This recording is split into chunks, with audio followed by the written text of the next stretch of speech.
네, 우리 다시 한번 이렇게 축복의 인사 나누겠습니다. 2월에도 복 많이 받으세요. 2월에도 복 많이 받으세요. 예, 오늘이 공교롭게 2월 첫날인데요. 2월 한 달도 하나님 주시는 복을 많이 받으시길 축복합니다. 네, 아멘. 우리 지난 주일에 나눴던 말씀 여러분 혹시 기억하시나요? 예, 팔복에 관한 말씀을 나눴는데요. 그때 다시 한번 느꼈던 것처럼 하나님께서는 우리에게 복을 주기를 원하십니다. 자, 그래서 하나님께서 사람을 처음 만드신 다음에 가장 먼저 무엇을 주셨나요? 예, 복을 주셨습니다. 자, 그리고 믿음의 조상인 아브라함을 부르셨을 때도 가장 먼저 무엇을 주셨죠? 복을 주셨습니다. 그러면서 복이 되라고 하셨고 복을 나눠주라 라고 이렇게 말씀하셨습니다. 그래서 그것이 중요하기 때문에 우리 교회 표어도 복을 받아 복이 되어 복을 주는 교회라고 정했습니다. 아마 여러분도 성경을 읽으시거나 이제 필사를 하실 때 하나님께서 복을 주기 원하신다, 또 복 주신다 이런 말씀을 많이 보실 텐데요. 뭐 그런 말씀이 많이 있지만 우리 세 곳만 짧게 보도록 하겠습니다. 오늘부터 제가 마지막 축도하기 전에 구약의 제사장 축도문도 함께 축복하려고 하는데요. 그 시작이 이렇습니다. 우리 민수기 6장 24절 말씀 함께 읽겠습니다. 시작. 여호와는 내게 복을 주시고 너를 지키시기를 원하며. 아멘. 예, 구약에서 제사장들이 축복할 때 사용하는 그 축도문의 첫 구절인데요. 예, 가장 먼저 어떤 내용이 나오죠? 예, 그렇습니다. 하나님께서 여러분에게, 너희에게 복 주기를 원하신다라는 내용이 가장 먼저 나옵니다. 자, 이어서 시편 115편 12절, 13절 말씀 함께 읽겠습니다. 시작. 여호와께서 우리를 생각하사 복을 주시되 이스라엘 집에도 복을 주시고 아론의 집에도 복을 주시며 높은 사람이나 낮은 사람을 막론하고 여호와를 경외하는 자들에게 복을 주시리로다. 아멘. 예, 그렇습니다.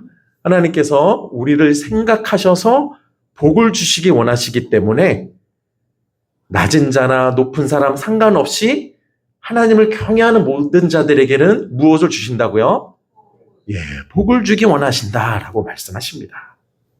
자, 우리 마지막으로 요한복음 10장 10절 말씀 함께 읽겠습니다. 시작. 내가 온 것은 양으로 생명을 얻게 하고 더 풍성히 얻게 하려는 것이라. 아멘. 예수님 말씀인데요. 예수님께서 이 땅에 오신 이유가 무엇이라고 하시나요? 예, 그렇습니다. 생명을 주시고 또 그 생명 주실 뿐만이 아니라 그 생명을 더 풍성히 누리게 하시기 위해서 오셨다 말씀하십니다. 자, 이렇게요. 하나님께서는 우리에게 무엇을 주기 원하시는 분이시라고요? 예, 복 주기를 원하시는 분이십니다. 자, 그 주님의 마음이 바로 오늘 본문에도 잘 나타나 있는데요. 우리 8절 말씀 함께 읽겠습니다. 시작. 구하는 이마다 받을 것이요 찾는 이는 찾아낼 것이요 두드리는 이에게는 열릴 것이니라. 아멘. 자, 여러분 이렇게 살펴본 말씀을 통해 우리를 향한 하나님의 마음이 어떤 마음이신지 혹시 느껴지셨나요? 예, 어떤 마음이 느껴지셨나요? 막 뭔가를 주기 원하시는 마음이 느껴지지 않으시나요? 예, 그렇습니다. 하나님은 우리에게 주길 원하시는 분이십니다.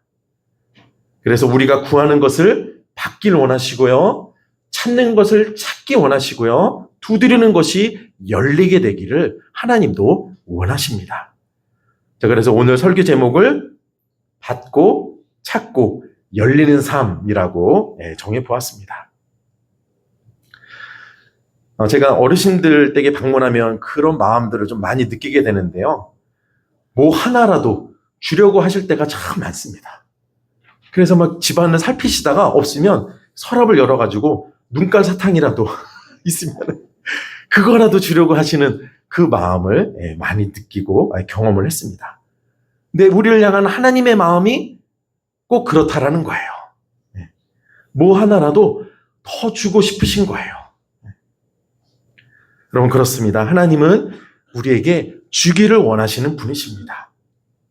복 주기를 원하시고 우리가 구한 것, 찾는 것, 두드리는 것을 다 허락하기 원하십니다.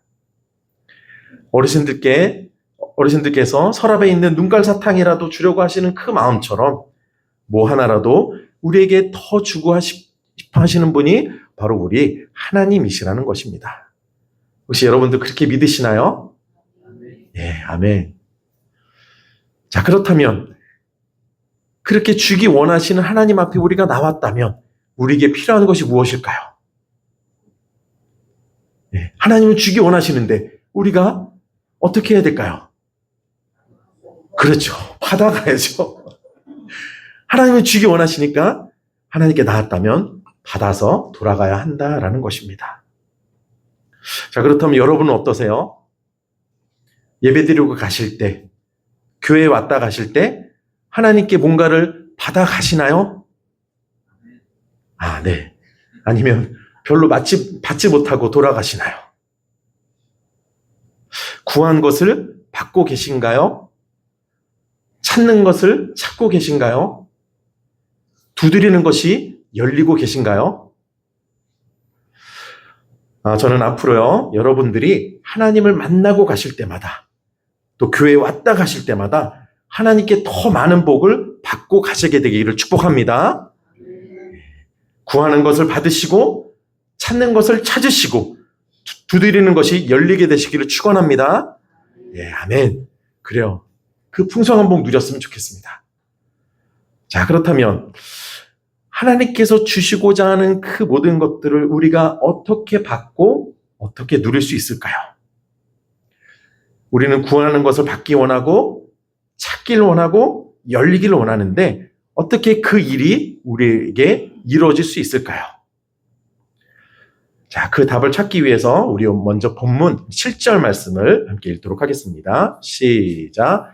구하라 그리하면 너희에게 주실 것이요 찾으라 그리하면 찾아낼 것이요 문을 두드리라 그리하면 너희에게 열릴 것이니. 아멘. 여기서 좀 주목해 보아야 하는 단어는 빨간색으로 표시한 세 개의 단어, 즉 구하라, 찾으라, 두드리라입니다. 자, 여기서 이 세 개의 단어는요 모두 현재형으로 쓰여져 있습니다. 자, 그래서 그 원문의 의미를 살리면 그냥 구하는 것이 아니고 계속 구하라는 것입니다.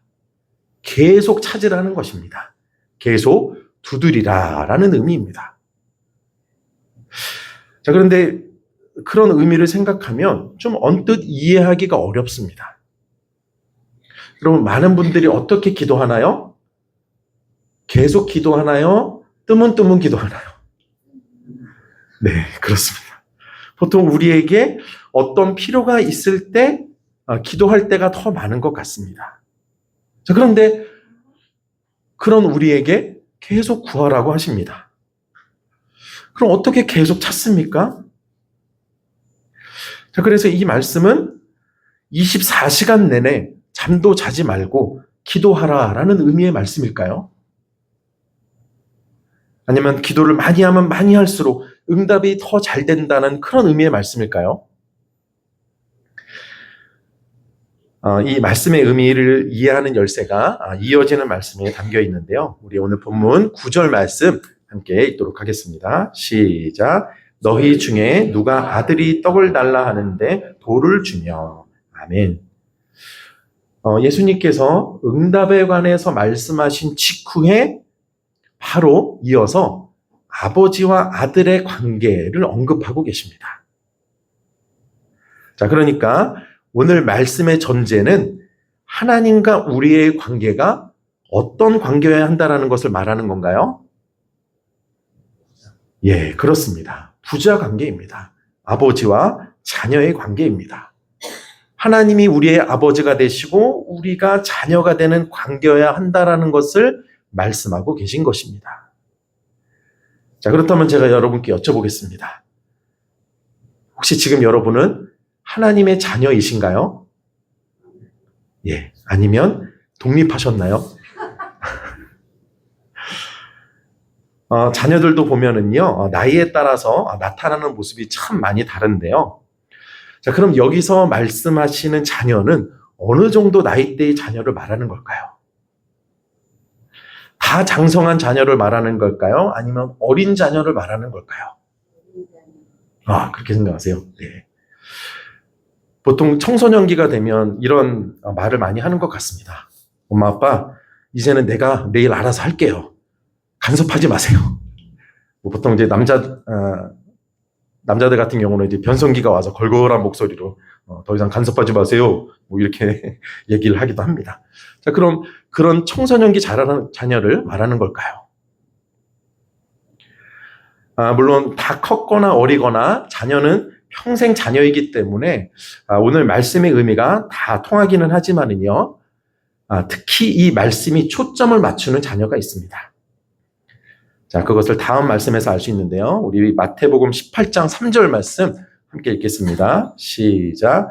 이르시되 진실로 너희에게 이르노니 너희가 돌이켜 어린 아이들과 같이 되지 아니하면 결단코 천국에 들어가지 못하리라. 아멘. 여러분, 예수님께서는 우리에게 많은 걸 주기 원하시는 분이신데 그 중에서도 가장 주기 원하시는 것은 바로 천국입니다. 가장 중요하기 때문이죠. 자, 그런데 그 천국에 어떤 사람이 들어갈 수 있다라고 말씀하나요? 예, 그렇습니다. 어린 아이들과 같아야 한다라고, 그래야 천국에 들어갈 수 있다라고 말씀하십니다.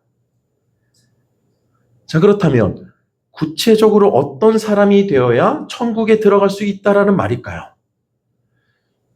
여러분, 너무 중요한 내용 아닌가요? 우리가 다 천국에 들어가야 되잖아요. 그럼 우리가 어떤 사람이 되어야 한다라는 이야기일까요?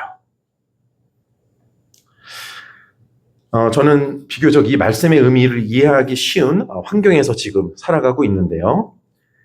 저희 집에는 아직 손이 제법 많이 가야 하는 어린 자녀가 함께 살고 있습니다. 그래도 이제는 제법 커서 이전보다는 덜하긴 하지만 그래도 여전히 손이 많이 가야 합니다.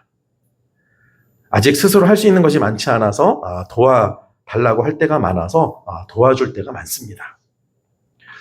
자, 그런데 아이가 어리면 어릴수록 어떤가요?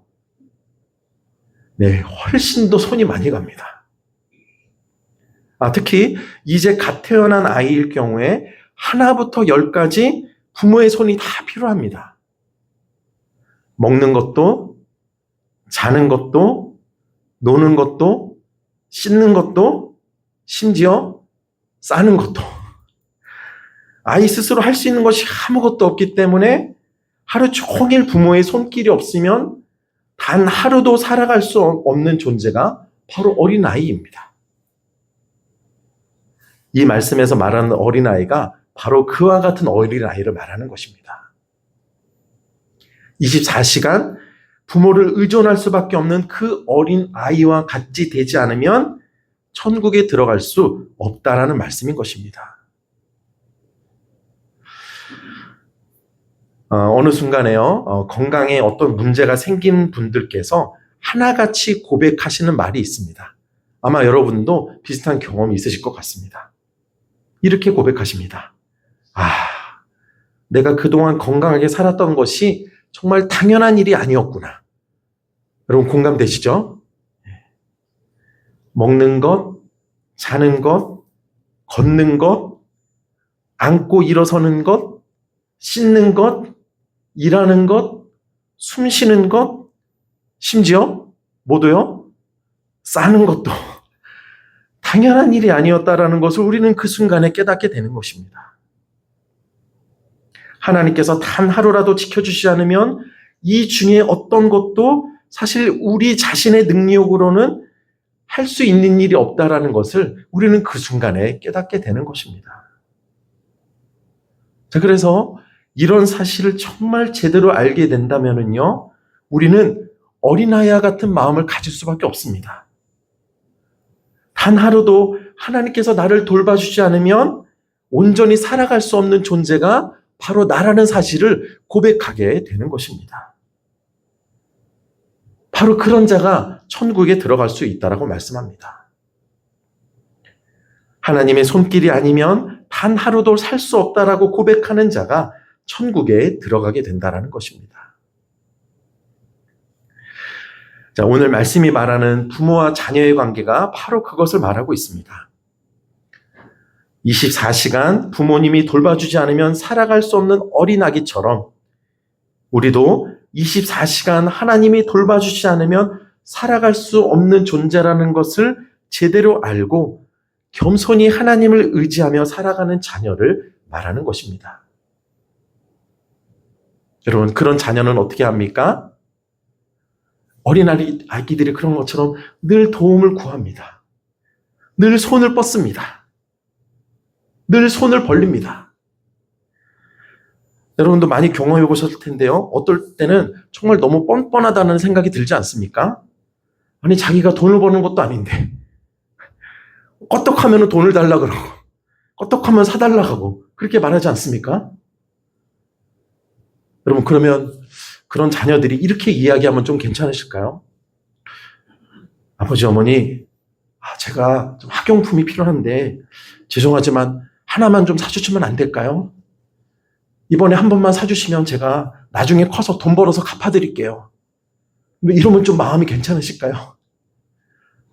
아니면 너무 당당하게 아빠, 엄마, 학용품 필요한데 좀 사주세요. 내일까지 필요해요. 이런 자녀가 더 좋으세요? 앞에 자녀가 더 마음에 드세요? 뒤에 자녀가 더 마음에 드세요? 앞에 자녀요? 왜 그러세요? 위로가 되세요. 그렇죠. 그러실 수 있어요. 예. 근데 실은 둘째 자녀가 더 우리에게 기쁨을 줍니다. 왜요? 둘째 자녀가 진짜 부모를 부모로 대하는 자녀이기 때문이죠. 그 자녀에게는 어떤 마음이 있는 거예요? 예. 부모님과 나는 부모 자식 간의 부자 관계라는 분명한 믿음이 있는 겁니다. 그래서 부모님은 나의 필요를 채워주시는 분이시고 그럴 만한 능력이 있는 분임을 믿는 것입니다. 그러니까 당당하게 요구를 하는 것이죠. 자, 오늘 말씀이 바로 그런 자녀의 모습을 전제로 하고 있습니다. 자, 우리 그것을 생각하시면서 이 말씀을 우리 다시 한번 읽도록 하겠습니다. 우리 시작. 구하라 그리하면 너희에게 주실 것이요 찾으라 그리하면 찾아낼 것이요 문을 두드리라 그리하면 너희에게 열릴 것이니. 아멘. 네, 그렇습니다. 내가 하나님의 종이 아니라 그냥 종이 아니라 자녀라는 것을 아는 사람은 모든 것을 하나님께 구합니다. 왜요? 하나님이 아니면 단 하루도 살 수 없는 존재임을 알기 때문입니다. 그래서 작은 것부터 큰 것까지 하나님께 다 구합니다. 작은 일이라도 나는 스스로 할 수 없으니 도와달라고 부탁을 드립니다. 그렇게 내가 정말 어떤 존재인지를 제대로 아는 사람이 하나님께 구하고 찾고 두드리는 삶을 살게 되고 그런 자에게 어떤 결과가 주어집니까? 받게 되고 찾게 되고 열리게 되는 응답의 역사가 임하게 된다라고 오늘 성경은 우리에게 말씀하고 있습니다. 자, 그러므로요, 이 시간에 오늘 말씀 앞에서 우리의 모습은 지금 어떤가 다시 한번 돌아봤으면 좋겠습니다. 자, 여러분은 이렇게 매일매일 하나님께 구하고 찾고 두드리는 자녀의 삶을 지금 살아가고 계신가요? 아니면 내 인생은 내가 알아서 할게요. 그렇게 말하는 청소년 자녀들처럼 살아가다가 어려울 때만 하나님께 도움을 구하고 있는 것은 아닌가요? 이렇게 말씀 속에서 우리의 자신을 돌아보는 이 시간에 오늘 본문은 한 가지의 모습을 우리에게 더 보여주고 있습니다. 자, 우리 오늘 본문 1절 말씀인데요. 함께 읽도록 하겠습니다. 시작. 비판을 받지 아니하려거든 비판하지 말라. 비판하지 말라 말씀합니다.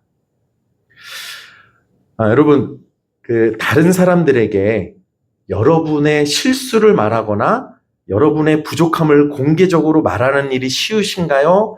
아니면 내가 다른 사람들의 문제점에 대해서 이야기하는 것이 더 쉬우신가요? 내 이야기를 하는 것보다는 다른 사람 이야기를 하는 것이 우리에게는 사실 훨씬 더 쉽습니다. 자, 그래서 오늘 본문에서 아주 재미있는 비유 하나를 말하는데요. 바로 이 그림입니다. 자, 사실 여기에 두 개의 그림이 있는데요. 왼쪽에 건물을 지탱하는 대들보가 있습니다. 자, 가로로 놓여져 있는 게 대들보죠. 그럼 눈에 잘 보이시나요? 자, 그럼 오른쪽에 있는 거 혹시 보이시나요? 예, 티끌입니다. 제가 나름대로 크게 표시한다고 표시했는데 그게 티끌이에요. 아마 잘 안 보이시는 분들 계실 거예요. 워낙 작기 때문이죠. 자, 그런데 우리 눈에 다른 사람이 아니라 우리 눈에 이 대들보가 있다라는 겁니다. 자, 무슨 이야기인가요? 보지 않으려고 해도 안 보일 수 없는 그 커다란 문제가 우리 자신에게 있다라는 것입니다. 자, 그런데 우리에게는 뭐가 더 커 보이나요? 예, 그렇습니다. 내 눈 안에 있는 이 대들보가 아니라 다른 사람에게 있는 티끌이 더 잘 보인다라는 것입니다. 자, 그래서 다음 그림에서는 이 내용을 이렇게 묘사를 했습니다. 좀 엽기적이죠? 우리에게 저렇게 커다란 대들보가 있다라는 거예요. 근데 그게 안 보이고 다른 사람 눈에 있는 작은 티끌이 더 잘 보인다라는 것입니다.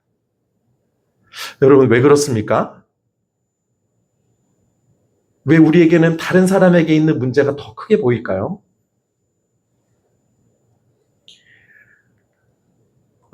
1절에 나온 이 비판이라는 단어는요, 심판이라는 뜻을 가진 단어입니다.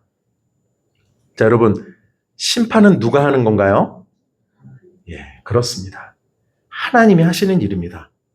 자, 그래서 비판하지 말라라는 이 1절의 말씀은 이렇게 바꿀 수 있습니다. 네가 하나님의 자리에 앉지 말아라 라는 말입니다. 자, 여기서 우리가 다른 사람 비판하기를 좋아하는 이유가 발견이 되는데요. 우리 안에 내가 하나님이 되고자 하는 본성이 있다라는 것입니다. 아담과 하와처럼 선악과를 먹고 하나님의 자리에 앉고 싶은 마음이 우리 인간의 본성에 그대로 살아있다라는 것입니다. 남을 나의 기준과 경험으로 판단하고 비판한다라는 것은 우리 안에 은근한 우월감이 있다는 것으로 그 중심은 결국 하나님처럼 심판하는 자리에 앉아있기를 원하는 마음이 있다는 것입니다. 하지만 여러분, 그 자리는 누가 있어야 되는 자리인가요? 예, 하나님이 있어야 되는 자리입니다. 우리가 앉아 있어야 될 자리는 아닙니다. 자, 그렇기 때문에 남을 비판하고 판단하는 일이 얼마나 교만한 모습인지를 우리는 이 말씀을 통해 다시금 깨닫게 됩니다. 여러분, 그렇게 교만한 자에게 하나님께서 구하는 것을 허락해 주실까요? 찾으면 찾게 해 주실까요? 두드리면 열게 해 주실까요? 예, 그렇습니다. 그래서 어린아이처럼 겸손한 마음을 품어야 한다라고 오늘 우리에게 말씀하고 계신 것입니다. 앤드류 머레이라는 귀한 분이 계셨는데요. 이분이 쓰신 책 중에 겸손이라는 책이 있는데 그 중에 한 문장입니다. 혹시 보이시는 분들 같이 읽어보면 좋겠습니다. 시작. 우리는 하나님 앞에서 스스로를 낮추고 있다라고 생각하기 쉽습니다. 하지만 다른 사람들을 향한 겸손은 하나님 앞에서 우리가 실제로 겸손하다는 것을 보여주는 충분하고도 유일한 증거가 됩니다. 예, 그렇습니다. 참 중요한 내용입니다. 하나님 앞에서 우리가 정말로 겸손하다라는 그 사실이 어디에서 드러난다고요? 예, 그렇습니다. 다른 사람들과 우리가 맺는 관계에서 드러난다라고 합니다. 다른 사람을 비판하거나 판단하지 않는다라는 것은 하나님 앞에서 정말로 겸손한 사람에게 나타나는 모습이라는 것입니다.